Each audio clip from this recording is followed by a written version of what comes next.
இது பார்த்தீங்கன்னா அத்தி தாங்க, பூனே வெரைட்டி அத்தி. ஆல்ரெடி நம்ம அத்தி பிளான்ட் எப்படி மெயின்டைன் பண்ணணும் அப்படின்னு சொல்லிட்டு ஒரு டிப்ஸ் வந்து வீடியோ போட்டிருந்தேன். செக் பண்ணலன்னா போய் செக் பண்ணிக்கோங்க. இது பார்த்தீங்கன்னா பூனே வெரைட்டிங்க. ஸோ கட்டிங்ஸ் மூலமாக நமக்கு வந்து பிளான்ட் க்ரோத் ஆகிட்டு இருக்குது. பிளான்டோட ஹைட் அப்படின்னு பார்க்கும்போது ஒரு 1 ஃபீட்லேருந்து 1.5 ஃபீட் வரைக்கும் இருக்குது. இதோட ஸ்பெஷல் என்ன அப்படின்னா நீங்கள் டெரஸ் கார்டனில் வச்சு வளர்த்துக்கலாம். ஸோ இந்த ஒவ்வொரு இலைக்கும் பார்த்தீங்கன்னா நமக்கு வந்து 2லேருந்து 3 காய்கள் வந்து சூப்பராகவே வந்துட்டு இருக்கும். ஸோ நீங்கள் டெரஸ் கார்டன்லேயே ஈஸியாக மெயின்டைன் பண்ணிக்கலாம். பிளான்ட் வந்து வளர்ந்தா பெருசாக மரம் ஆகுமா அப்படின்னு கேட்டிங்கன்னா அப்படிலாம் இல்லைங்க.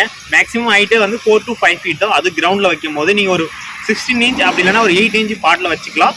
ஒரு 3 to 4 ஃபீட்டுக்குள்ளேயே தான் வளரும். நல்ல புஷ்ஷாக அடர்த்தியாக வளரக்கூடியது. இதுக்கு பாட்டிங் மிக்ஸ் அப்படின்னு பார்த்தீங்கன்னா நமக்கு வந்து vermi compost plus red soil வந்து யூஸ் பண்ணிக்கலாங்க.